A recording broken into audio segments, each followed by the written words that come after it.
एगो नया नवेली दुल्हन जेकर पति परदेश में रहत रे, उहाँ के छछना तरी, बिलखा तरी, रोवा तरी, आ फोन पर आपन पतिदेव से कहत तरी के ए राजा जी, जहिया से रउरा हमरा के गमना करा करके ली आईनी तहिए से रउरा बहरे रहतनी, हम यहाँ कवना हाल में जियतनी कहत तरी।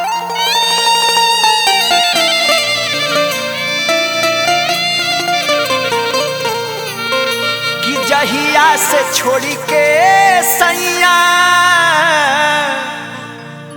चली गईला दिल्ली, ए राजा तहिए से लागल बड़ुए केवड़िया में कीली। तनी सुनी ना कि बहरा में करला फुटानी हो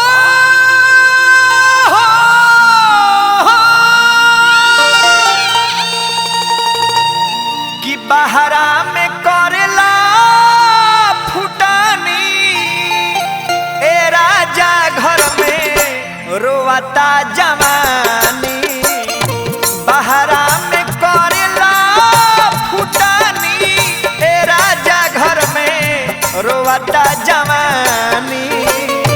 जहिया से छोड़ी सैया चली गईला दिल्ली, तहिए से लागल केवड़िया में कीली। बहरा में करला फुटानी, ए राजा घर में रोवाता जवानी। बहरा में करला फुटानी, ए राजा घर में रोवाता जवानी।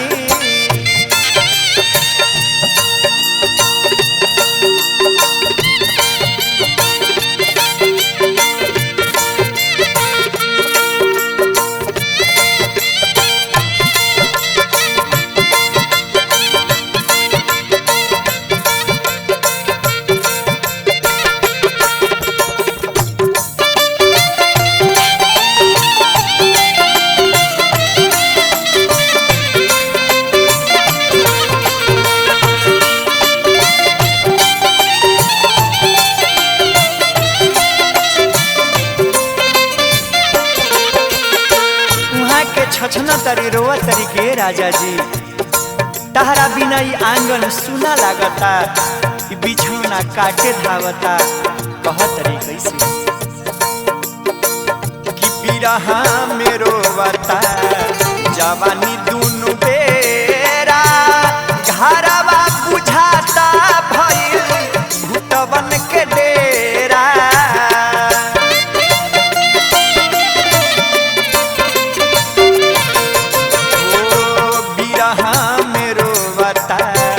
जवानी दुनु बेरा, घरवा बुझाता भइल भूतवन के डेरा।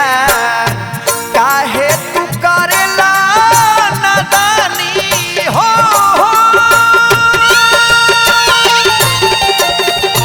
काहे तू करेला नादानी, ए राजा घर में रोवाता जवानी। बहरा में करला फुटानी, ए राजा घर में रोवाता जवानी।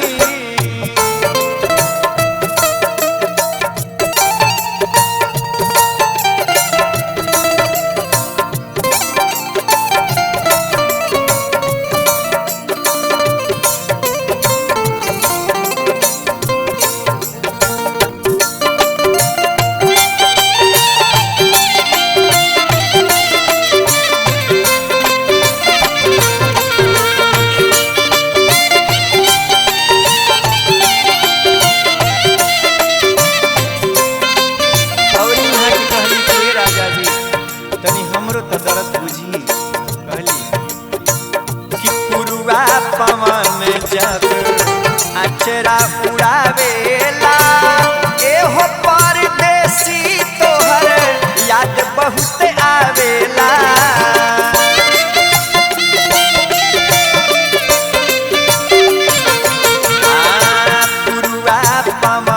जब अचरा उड़ावेला एहो परदेसी तोहर याद बहुत आवेला टप टप चुबता पलानी हो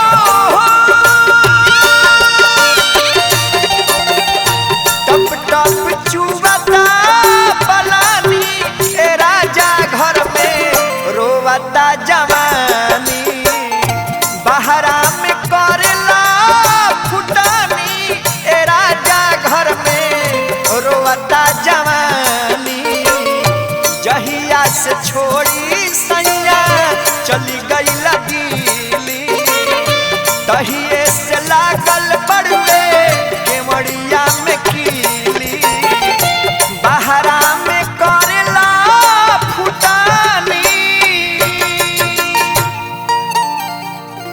कि बहरा में करेला फुटानी ए राजा घर में रोवता जवानी बहरा में